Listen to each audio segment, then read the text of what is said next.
Well, hey, Farm Life family, it's Brent Adams, host of Inside Farm Life, and I wanted to stop by to introduce to you episode 1 of Inside Farm Life, which went to radio this week.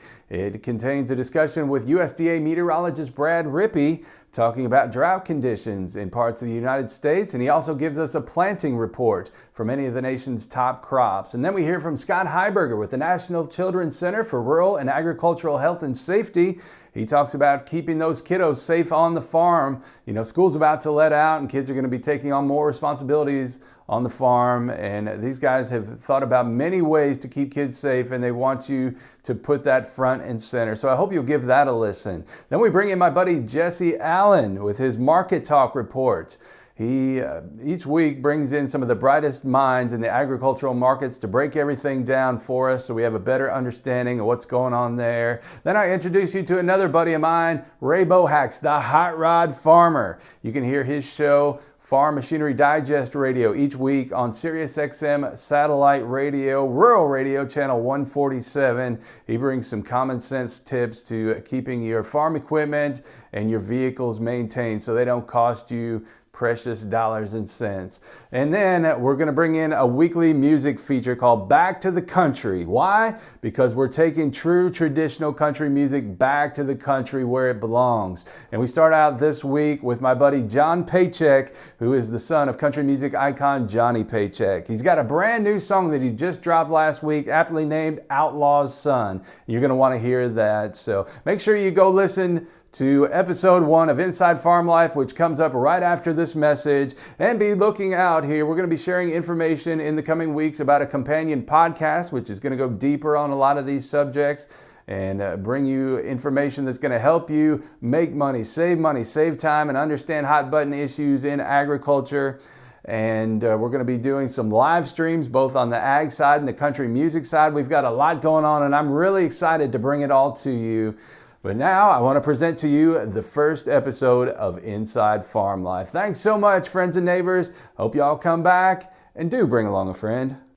Welcome to Inside Farm Life, your weekly connection to agriculture newsmakers, hot button industry issues, educational features, and the best in true country music.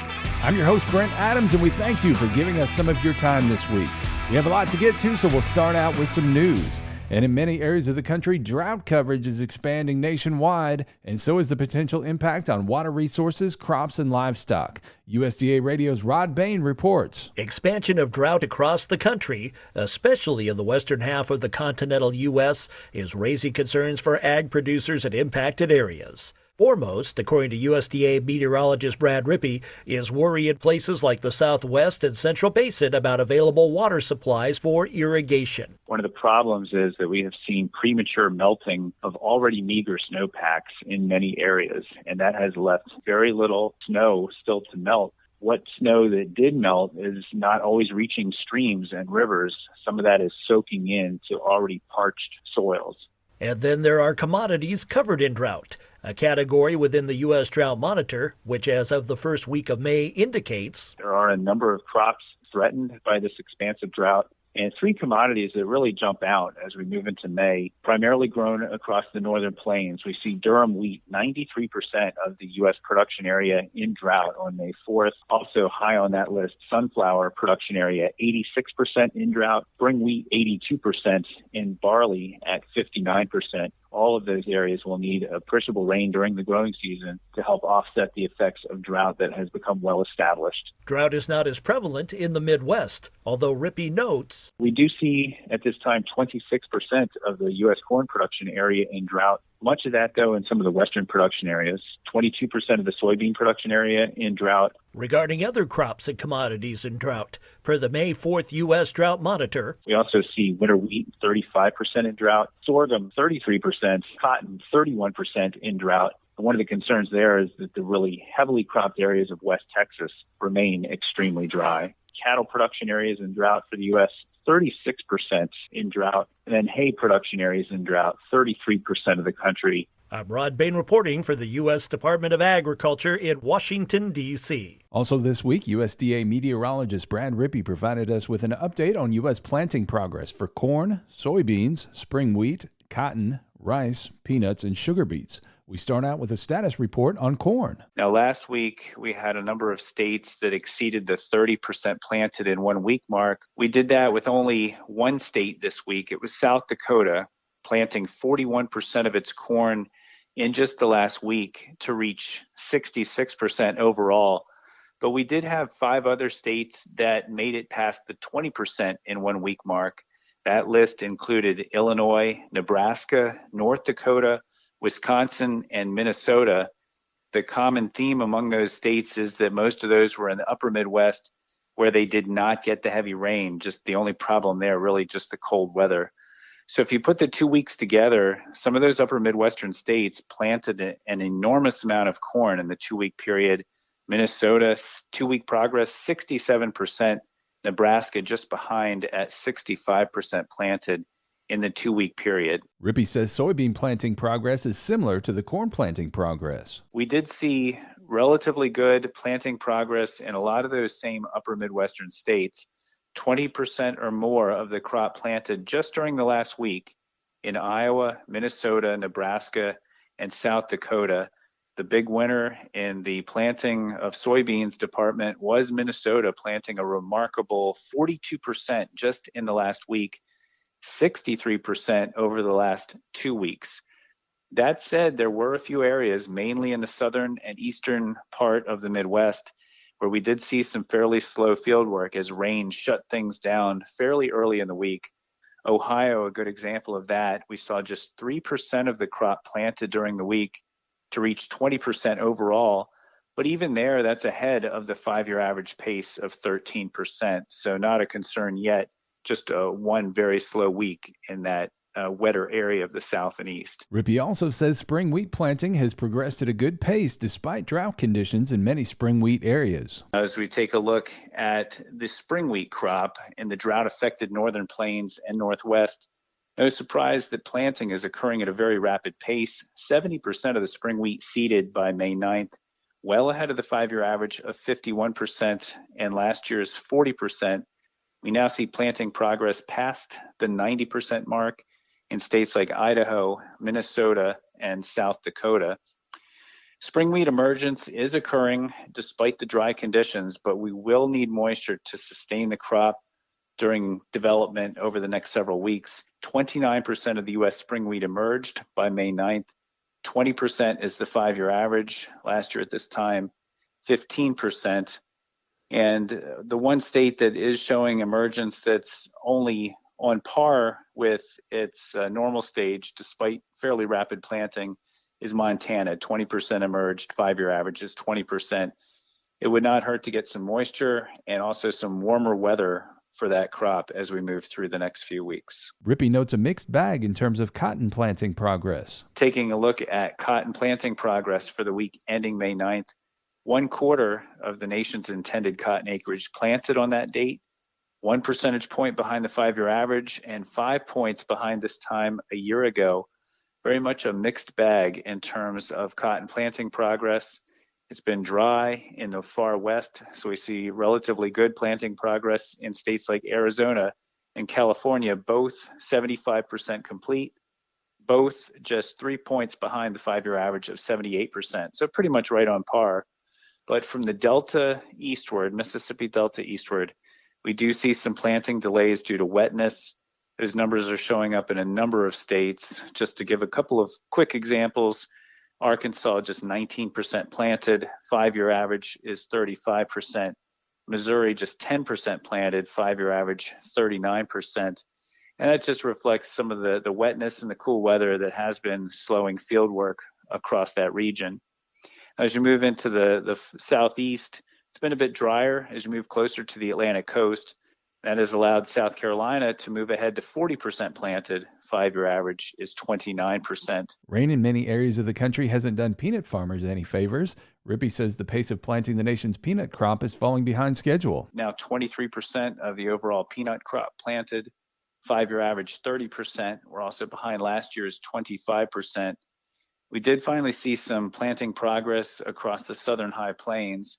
So, for example, we saw our first acreage planted in Oklahoma, moving up from 0 to 15% planted, and Texas going from 0 to 8% planted. Much faster progress in parts of the Southeast, especially where it's been drier. And so now South Carolina and Virginia have outpaced Florida in terms of overall planting progress. South Carolina jumping from 19 to 43% planted, Virginia almost doubling from 21 to 40% planted. So that's showing where some of the drier areas are there in the Southeast. Rippey also says heavy rain in some rice production areas has affected planting efforts. The heavy rain struck a week ago in the Western Gulf Coast region. That has slowed final rice planting efforts in that region. At this point, we're now 92% planted in Texas, but that's only a 1% increase from last week. 87% planted in Louisiana, up 3 points from last week. Fieldwork going to a virtual standstill following the heavy early May rainfall there. Much better situation in the Delta. We've caught up a lot of the earlier delays. So now Arkansas, the number one rice production state in the U.S., now 77% planted. That matches the 5-year average of 77%. Nationally, overall, 74% of the U.S. rice planted by May 9th. 5-year average is 71%, and last year at this time, 67%. Rice emergence managing to keep up with the normal pace for the most part. 52% rice emerged. 5-year average is 53%, and last year at this time, just 41%. And finally, this week, Rippey has the last look at sugar beets for the 2021 season. The acreage is now 97% planted, a big jump from last week's 81%. That means that sugar beet planting is finishing up well ahead of the average pace. Normally, we're just at 71% on May 9th, and far ahead of last year's 58%. Planting progress is 95% or greater in all 4 major production states: Idaho, Michigan, Minnesota, and North Dakota. The only concern for sugar beets at this point, primarily across the north central United States, the Red River Valley, is that it has been very cool during May, and that has slowed the emergence and early development of the crop. Many companies promise increased yields and a higher return on investment, but again and again, results show that one company stands apart from the rest. Concept Agri-Tek delivers innovative concepts utilizing the latest technologies in agronomy, biology, and chemistry to enhance soil and plant health with seed treatment, planter-applied fertilizers, foliar fertilizers, and full-season soil treatment solutions. To find out how to put Concept Agri-Tek to work for you, visit conceptagritech.com. Concept Agri-Tek. Technology where you need it most. Well, next up this week on Inside Farm Life, the school year is winding down, which means the kiddos will be spending more time around the house and around the farm. And in some areas of the country, they're still planting. In some areas, that first hay cut is rapidly approaching. There are many dangers to be aware of. So I wanted to bring in Scott Heiberger, the communications manager with the National Children's Center for Rural and Agricultural Health and Safety in Marshfield, Wisconsin, to talk about some of the new resources his agency has aimed at keeping those youngins safe as we get into the summertime. And Scott, welcome to Inside Farm Life. Hey, good to be with you, Brent. Well, we talk about the seasonal dangers, but really on the farm, there's never a time to not be vigilant when it comes to safety. And the fact of the matter is, on the farm this time of the year, children and young adults take a more active role or hired as help, and they don't have the experience that the seasoned veterans have, and what they don't know could be harmful to them. So it's incumbent upon parents and other farm operators who call on children to help to watch out for them, and that's where your organization comes in. And you know, we look at the data and see over the past decade that youth have died more than any other period in working in agriculture than any other industries, and that bothers us, and I know it bothers you. So you guys combined and looked at the data and said, hey, we need to step up educational efforts on this matter. And from that comes 3 new safety resource booklets. Tell us a bit about what you've got here. Well, we wanted to pull together something that adults, the responsible adults, that could be the parents, that could be the hiring manager, something that they could use to match kids with jobs that they could handle. And these booklets, they take you through physical aspects and mental aspects, emotional aspects, and to try to get the right fit. So a kid's not over his head, so you're setting them up to succeed in the job. And these 3 booklets, they focus on 3 kind of broad areas. You've got gardening, which is a new area for us. Gardening safety, different aspects there. You've got working with animals, and you have working with machinery. And we feel like especially the animals and machinery, if you can get a good grip on those areas. Those tend to produce the most injuries. And so what the booklets do, they draw upon something that we've had for a long time called the Ag Youth Work Guidelines. And each of these booklets, for instance, the machinery, they pull together all the different guidelines that you might encounter when you're working around machinery. That could be, hooking up the implements, operating a tractor, different things that relate to that. And what each of the guidelines does in these booklets, the person assigning the job, the adult assigning the job, can look at the little checklist and say, can this child lift 50 pounds? Can this child remember, repeat back the instructions to me after I give it to them?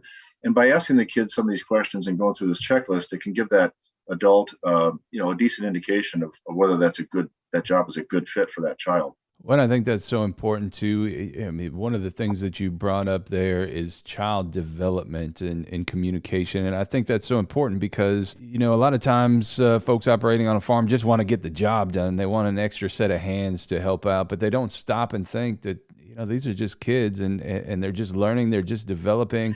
And what they do now and what they teach them is not only going to carry them through the rest of their life, but it's going to trickle down to that next generation and how they're taught these things. So this is really a cyclical thing, and it's really important to catch early on.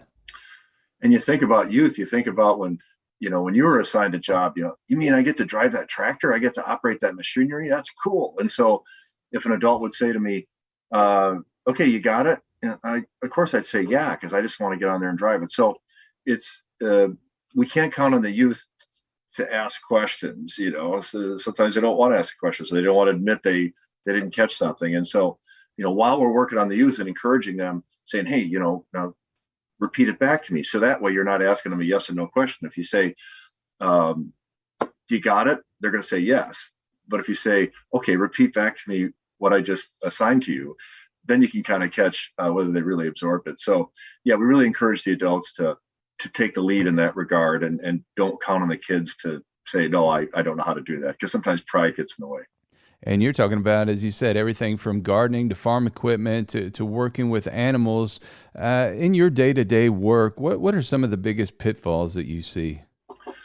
Working around machinery is as far as fatal injuries is the number one, and that would include skid steers and ATVs and obviously tractors and any type of machinery. Working with animals can produce a high end as far as number of injuries there, even just slips and falls as far as non-fatal injuries. But machinery would definitely be the number one. And as we talked about, these guidelines come from the Agricultural Youth Work Guidelines, which you guys have developed, and they cover more than 50 commonly performed tasks. And, you get into some protective strategies and also the roles that adults play. And I don't think you can underscore that enough because, if you're putting kids out there, the responsibility is on you to make sure it's done safely. Right. And so we try to make it as easy as possible and as visual as possible for that adult. So as part of these guidelines, you can go onto our site, cultivatesafety.org, cultivate safety, all one word, and look up these guidelines. And each of these 50-something guidelines has a poster, like you can print it out as an 8.5 by 11 PDF. And if you want to do kind of a tailgate training, and take it right out to the site with the young person and just go through the checklist, for instance, these PDFs are customizable to some extent. You can change color of the machinery. Sometimes that's important depending on your audience. You can change actually skin tones on the individual. Sometimes the person being trained, it's helpful to see themselves in the PDF and in the artwork. And so there's some neat features to this. And you can print them out and use them as a teaching tool. Well, it's neat because even if you don't want to print them out, you can still access those PDFs right on your phone and your tablet, and you can take them right out to the field with you. That PDF version of the booklets can be accessed at cultivatesafety.org/work-guideline-booklets. And we'll put that link on the Farm Life page and the Farm Life group page on Facebook so you can access it there. We'll also include instructions on how you can order physical copies of that booklet.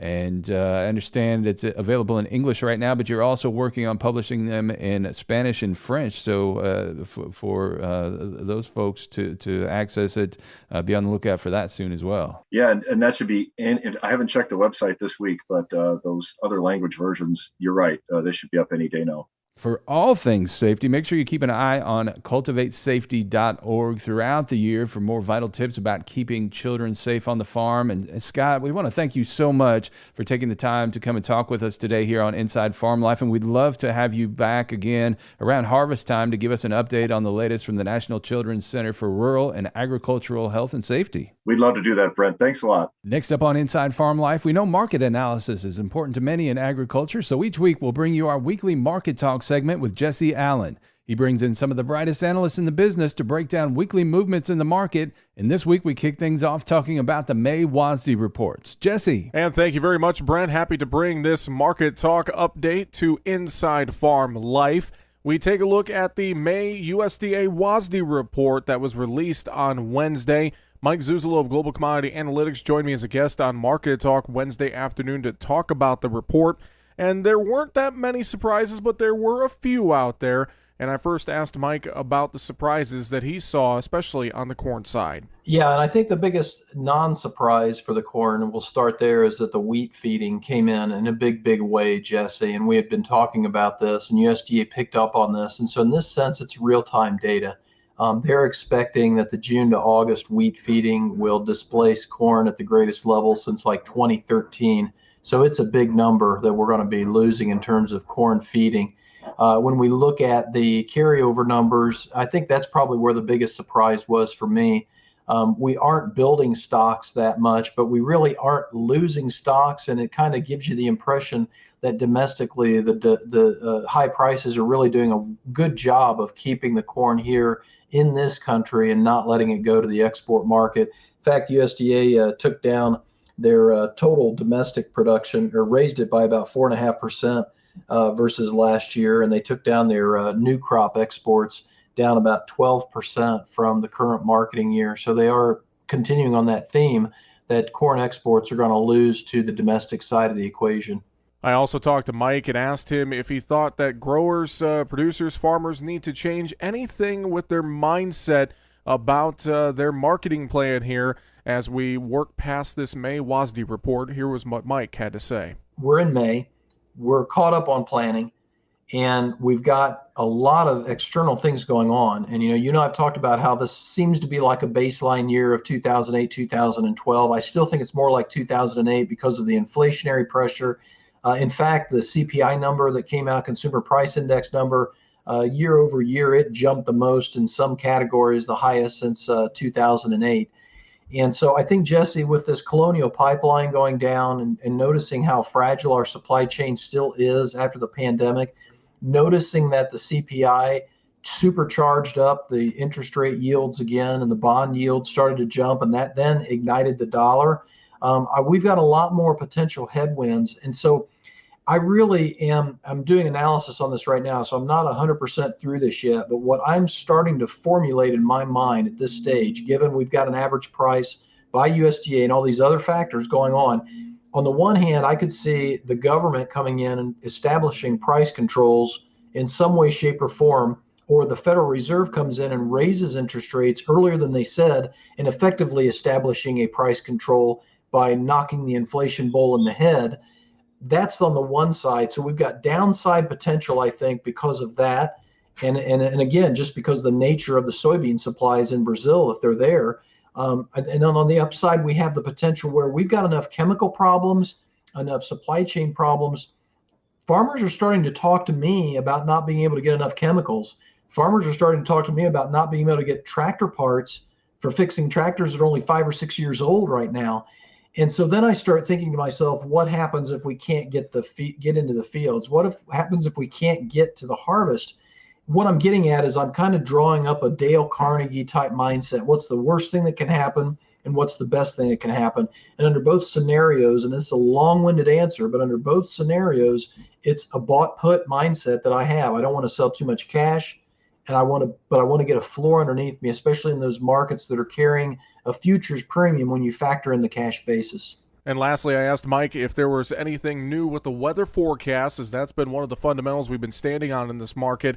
If there was anything new with the weather forecast that he saw that might change some perspectives on our marketing plan. Yeah, if the current pattern sets itself up and establishes itself in the middle of summer where we're dry in the northern plains, but we're cold and wet in the Corn Belt, I'm not sure the La Nina bull will really stick around for that. But I would say by the same token, me as a fundamental analyst that works with producers, it's almost worse for producers to have cool and wet weather than it is to have drouthy weather, because you can't get your herbicides down, you can't get your bugs go crazy, and then your yields suffer because you're too wet. The beans don't like the wet feed, so on and so forth. So I'm actually going to lower my national yields if we stay cool and wet. And these models, I can't remember a time when these models have been so off compared to what the forecasts were. Like May was supposed to be hot and dry.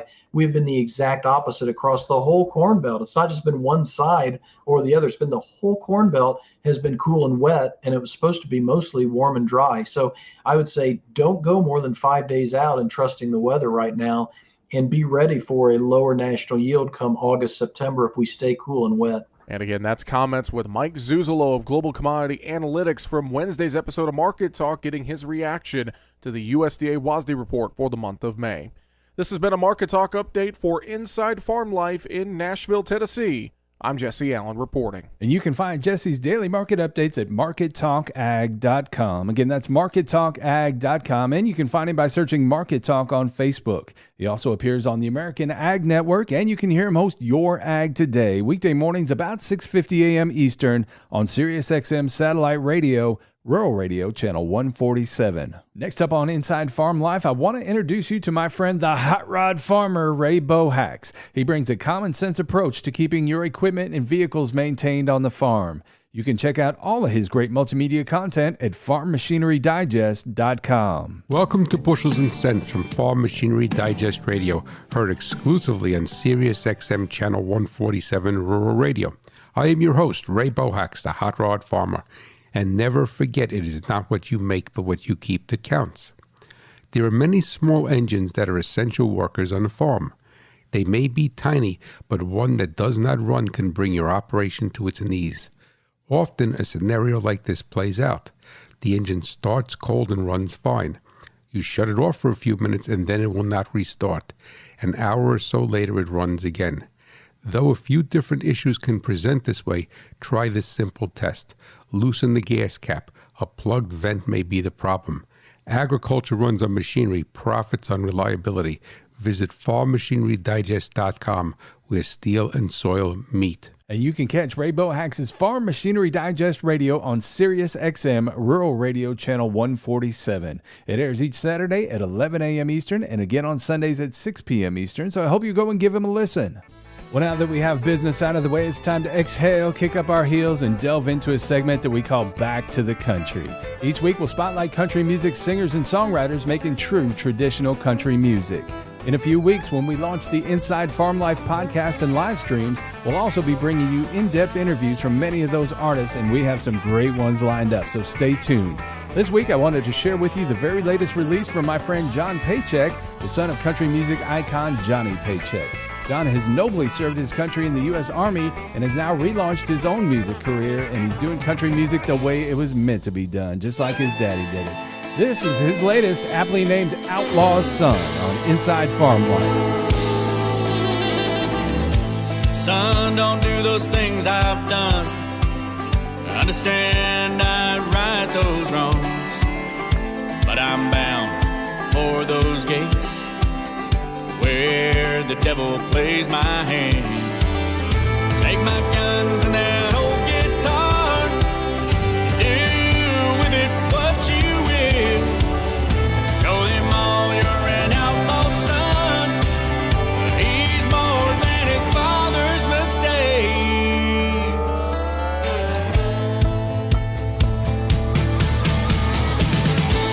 Be more, be more, be more than I could be. Be more,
This life is a lonely ride with a gun by your side.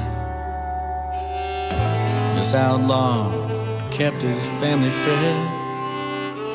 Hangman told him someone had to pay.